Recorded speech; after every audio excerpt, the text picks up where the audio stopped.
Boa noite a todos. Perdão, gente, a gente estava aqui iniciando e eu estava com o professor Bruno e o professor Tairo aqui e a gente acabou iniciando, né, a gravação, a gente estava aqui conversando um pouco. Boa noite para vocês. Como vocês podem perceber, diante da situação que nós estamos vivenciando no país, a gente está vendo algumas possibilidades e auxiliar vocês a não ter tantos prejuízos, né? Alguns professores já estão passando a atividade avaliativa pelo Blackboard.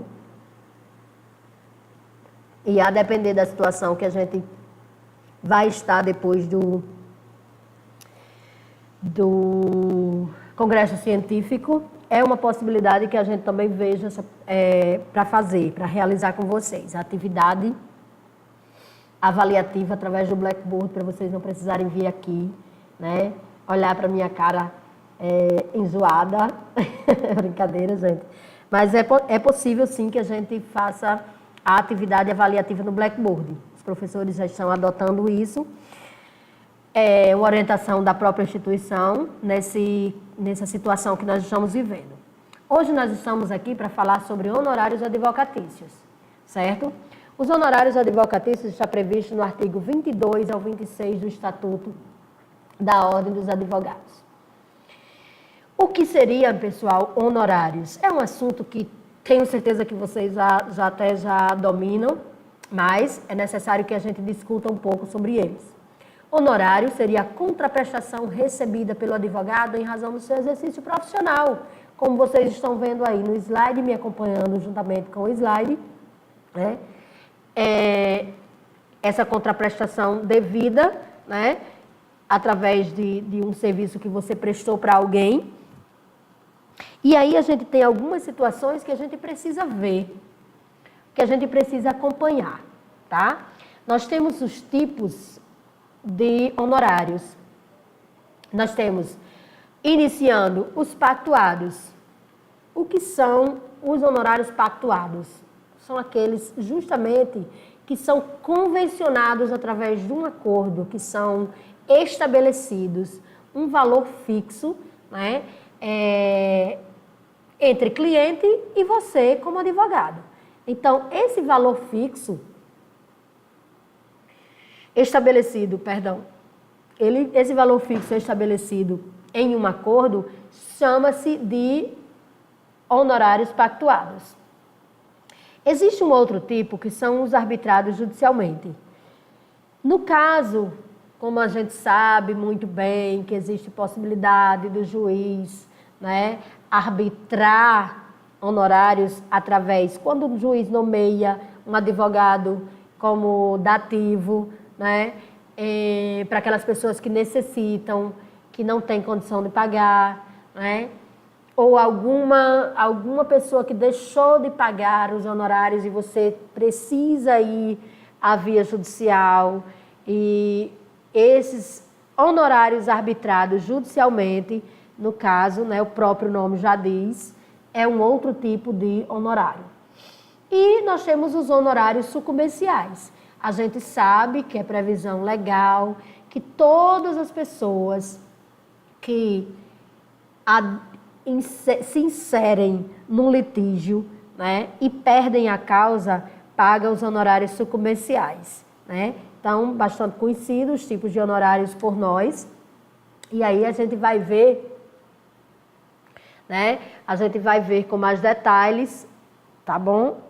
Essa questão dos honorários.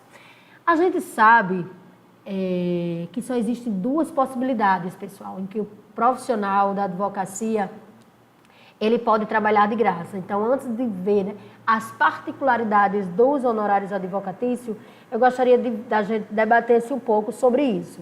O artigo 130 do Código de Ética nos diz que, no exercício da advocacia pro bono e ao atuar como defensor nomeado, conveniado ou dativo, o advogado empregará o zelo e a dedicação habituais, de forma que a parte por ele assistida se sinta amparada e confie no seu patrocínio. Então, no caso, essa advocacia, certo? Pro bono, que trata aí, né, aquela advocacia que você se dá, que você se doa de forma gratuita, né, a prestação gratuita de fato, né, é uma possibilidade que você, por algum momento, queira, pretenda ajudar de alguma forma a sociedade e resolve prestar um trabalho voluntário. E isso é até muito salutar, né? Muito, digamos que, uma ação muito generosa. Então, há essa possibilidade, certo, da advocacia pro bono, em que possibilita o advogado trabalhar de graça e não cobrar honorários, né? Então, perdão que eu estou um pouco gripada. O parágrafo 1º, ele diz que considera-se a advocacia pro bono a prestação gratuita, eventual e voluntária de serviços jurídicos em favor de instituições sociais sem fins econômicos e aos seus assistidos, sempre que os beneficiários não dispuserem de recursos para a contratação de profissional. Então, só para mostrar a vocês que é possível e há essa possibilidade, tá? A advocacia pro bono pode ser exercida em favor de pessoas naturais que igualmente não dispuserem de recursos para, sem prejuízo do próprio sustento, contratar advogado.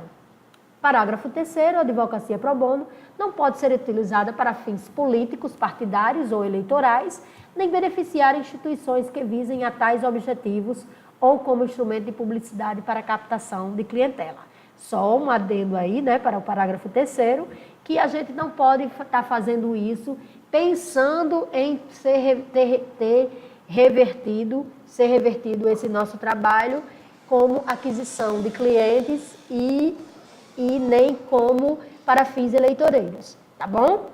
Então, antes da gente adentrar para o outro, a outra possibilidade, porque nós falamos de 2 casos e eu só falei aqui da pro bono, a outra possibilidade, pessoal, é quando você mesmo, né, resolve fazer isso de forma voluntária, mas não vai utilizar isso para captar clientes nem para outros fins, né? E a outra quando dativo no Tribunal de Ética da OAB. Quando você mesmo, de livre e espontânea vontade, você vai até a sua subseção, né? A seccional da OAB, quando você vai à seccional da OAB e decide se ofertar o seu trabalho de forma gratuita para possíveis colegas seus que forem acusados de alguma infração disciplinar, nesse caso, se você se disponibilizar, for lá e disser, olha, eu quero trabalhar de forma voluntária para colegas que necessitarem de ajuda na defesa de alguma infração disciplinar. Se você se disponibiliza à OAB voluntariamente, então não há que se falar em cobrança de honorários. Agora, é possível haver o seu escritório ser procurado por um advogado para fazer a sua defesa administrativa de alguma infração disciplinar e receber honorários? Claro, lógico, né? Mas nesse caso aqui que está falando, você mesmo se disponibilizou. Então, não há do que se falar. São as duas possibilidades de trabalho gratuito pelo advogado, tá bom? Estou cansada, gente, porque eu já gravei uma outra aula de tributário que foi extensa, 47 minutos, mas a de vocês vai ser rapidinho. Vamos lá. Nós temos aqui o pacto ou cláusula contra litis. Estamos vendo aí a forma e elementos. O pacto ou cláusula, no caso, né, da contra litis, ele está falando de um valor fixo principal, né? No caso, ele tem que ser pactuado, tá certo? Em pecúnia, por escrito, tá, gente? Ele tem que vir aí por escrito e ele tem que ser em pecúnia. Mesmo que nesse pacto que você vá, a pessoa não tenha o dinheiro para lhe pagar e diga assim, olha, eu tenho um carro e quero lhe pagar com o meu carro. É possível? É. Desde que você coloque isso por escrito no contrato. Você vai dizer que o valor dos honorários no contrato, você vai dizer que o valor dos honorários é tanto, digamos, 50 mil, que será pago através de um automóvel tal, de cor tal, placa tal, né? Então, você identificando ali, mas você tem que colocar o valor em pecúnia, o valor em, como se você fosse receber em pecúnia de fato, em dinheiro. Mas aí estabelece no contrato que aquele pagamento daquele valor dos honorários vai ser feito através de um automóvel, certo? Então, esse pacto, né, no caso, essa cota litis é uma cota da lide, uma parte dos bens litigiosos vai fazer parte do pagamento, entendeu? Então, por isso que é pacto cota litis, tá ok? Porque você vai pegar o pagamento dos seus honorários, será pactuado e atingirá uma cota daquela lide, ok? O B, na letra B, nós estamos vendo aqui as formas judiciais de cobrança. Como será as formas judiciais de cobrança? O contrato por escrito tem força de título executivo extrajudicial, né? O artigo 24 do Estatuto está prevendo isso, tá bom? E aqui não há que se falar, quando eu coloquei aí, que não há que se falar em ação de conhecimento. O que é isso, gente? O próprio contrato que você estabeleceu com o seu cliente e que não foi cumprido, você tem nas suas mãos um título executivo. Você não tem que provar, você não tem que passar por aquele processo de conhecimento para provar ao juiz que aquele seu cliente lhe deve aquele débito. É por isso que é importante que tudo seja feito de forma escrita, né? Acordar honorários de forma verbal é um risco para ambas as partes. Então, é importante que os acordos que você tenha em relação aos seus honorários seja sempre por escrito, porque o contrato por escrito será um título executivo. E aí, pessoal, você vai ter esse título executivo e já vai partir para uma execução por quantia certa, certo? Então, veja aí, atentem para essa necessidade, tá? Então, não há que se falar em uma execução por quantia certa quando você faz um contrato verbal. Se você faz um contrato verbal, você vai ter que, no caso, passar por todo aquele processo de conhecimento e provar que aquela pessoa realmente lhe deve os honorários, certo? Então, vamos lá. Passando aí, né, para os elementos éticos para a estipulação, nós vimos as formas, estamos vendo formas e elementos, então já vimos nas formas o pacto e vemos as formas judiciais de cobrança e agora nós vamos ver os elementos. Pessoal, aqui, de regra, é seguir a tabela da OAB, o que a gente sabe, né? O que a gente sabe que isso não é seguido na prática, mas a orientação legal é que deve seguir a tabela, salvo em casos excepcionais que podem ser cobrados valores inferiores, certo? Então, vamos lá. Atente aí. O artigo 48 nos diz o seguinte: a prestação de serviços profissionais por advogado individualmente ou integrado em sociedade será contratada preferentemente por escrito.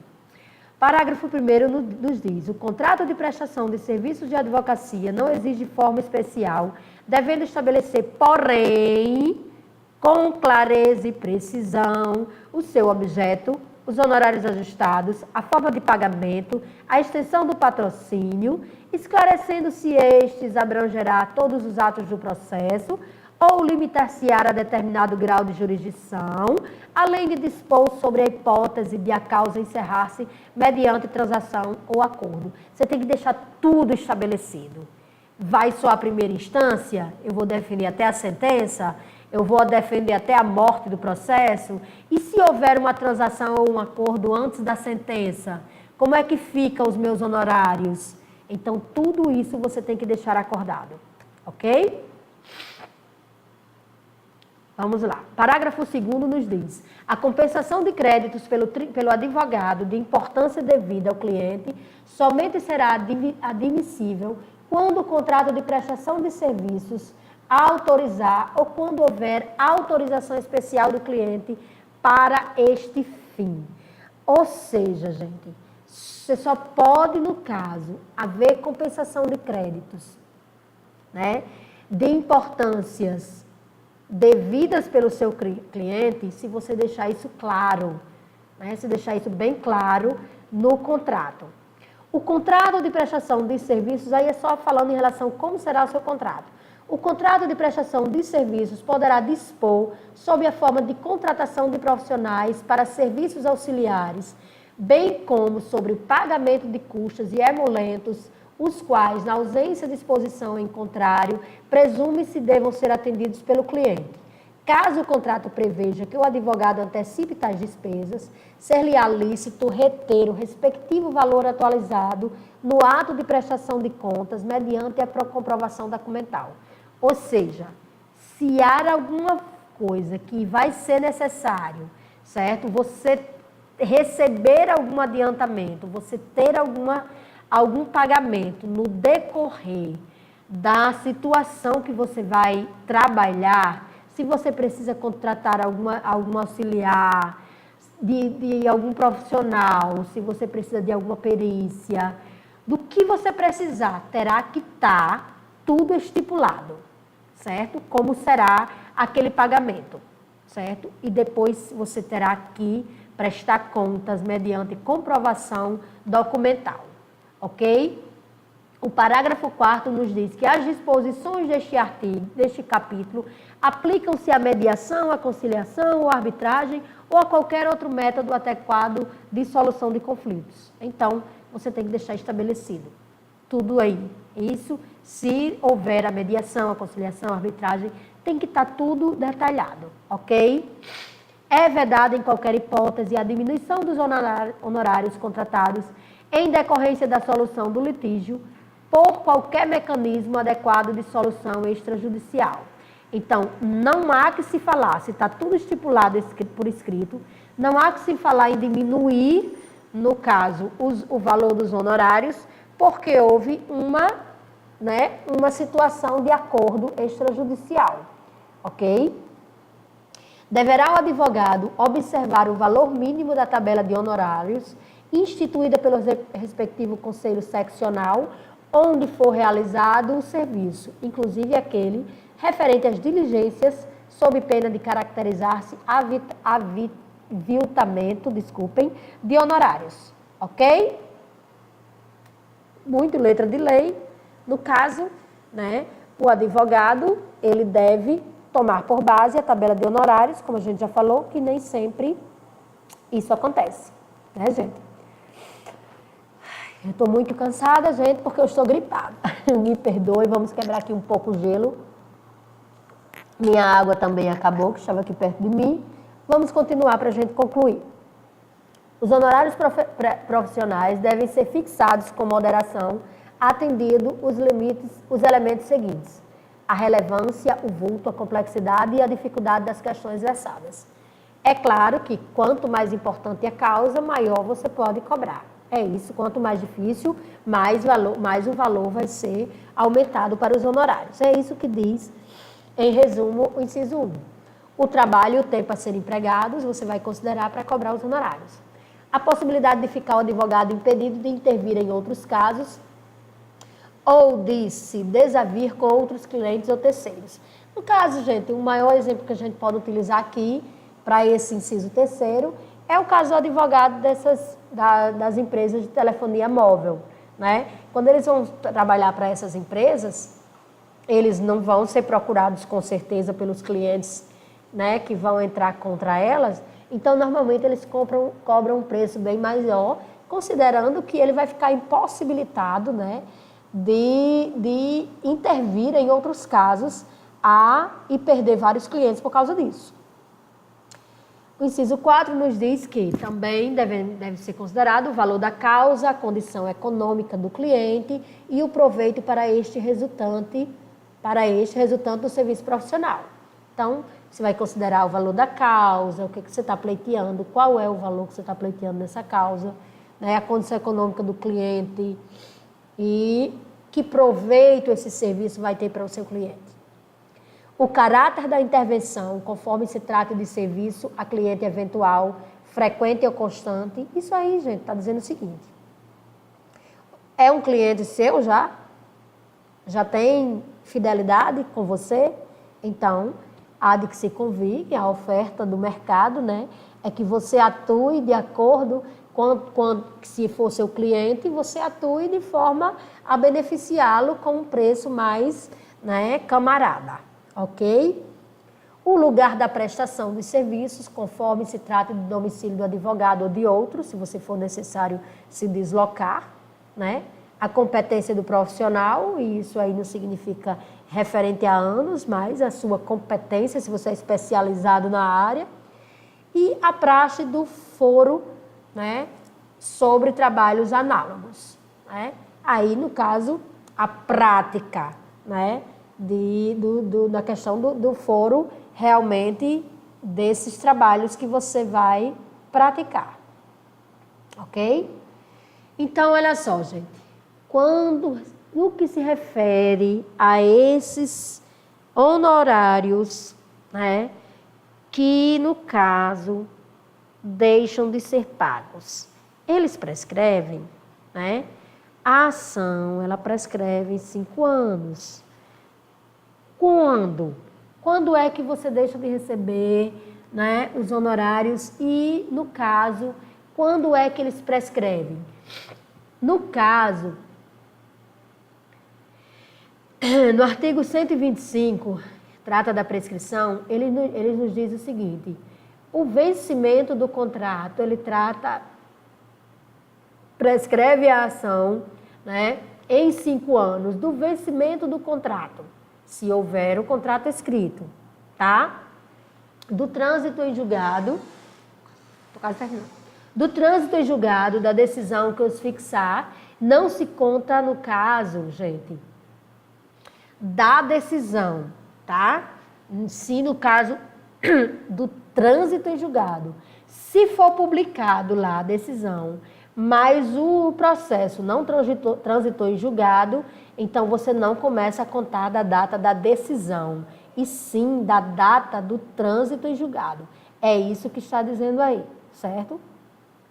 Da ultimação do serviço extrajudicial, quando presta assessoria, conta-se, o que está dizendo aí? Quando presta-se assessoria, conta-se a partir da data da ultimação que você praticou, né? Então, nesse caso de um trabalho de assessoria, que é um trabalho extrajudicial que você faz, nesse caso aí vai contar da data, né, da última ação que você praticou como assessor, ou na data dessa assessoria que você prestou, certo? O outro caso, da desistência ou transação. Quando o cliente desiste da ação ou transacione com outra parte, aí você vai contar para cobrar, né, os seus honorários e não deixar prescrever da desistência ou da transação do seu cliente com outra parte, ok? Então, vamos lá. No outro caso, renúncia ou revogação, né? Quando o advogado não aceita mais o caso, né, nós temos aí a renúncia, quando você resolve dizer ao seu cliente, não quero mais. Então, nós temos aí a renúncia. Então, é contado da data dessa renúncia para você começar a contar o prazo prescricional, ou quando o seu cliente não quer mais o seu serviço. No caso, a revogação, quando o cliente não quer mais o serviço. E aí, né, gente, nesse caso, conta da data dessa revogação. Tá? Atente. O advogado, ele pode executar nos próprios autos, tá? Essa execução, no caso, ele pode ser nos próprios autos do processo, né, pode vir a execução na cobrança de honorários, tá? No caso de falecimento ou incapacidade civil, os honorários devidos passam aos herdeiros. Você não vai perder com certeza, porque faleceu, os herdeiros responderão, ok? É nula qualquer disposição, convenção ou qualquer outro ato que tire do advogado o direito a receber honorário, né? Nesse caso aqui, é um pouco mitigado, porque o STF decidiu que se houver acordo por escrito de forma diversa, os honorários podem ser direcionados, por exemplo, para a empresa que ele trabalha. Então, há algumas situações em que o advogado ele deixa de receber. Em alguns casos, se ele trabalha para determinada empresa, os honorários podem sim ser revertidos para a empresa que ele trabalha, tá? Então, essa ideia de que anula qualquer disposição, convenção ou qualquer outro ato que tire do advogado o direito a receber honorário, já está um pouco mitigado, porque tem essa previsão do STF. Então, o próximo é o acordo feito pelo cliente e a parte contrária sem a participação do advogado não prejudica os honorários. O que isso estabelece? Que, caso o seu cliente acorde com a parte contrária, né, e resolvam dar fim ao litígio, você não será prejudicado, né, como advogado. Atente que a prestação de contas também prescreve em 5 anos, ou seja, para você prestar contas daquilo que você utilizou, gastou do seu cliente no decorrer do processo, também prescreve, né? E o advogado subestabelecido com reserva de poderes não pode cobrar honorários sem a anuência do outro. O que isso significa, pessoal?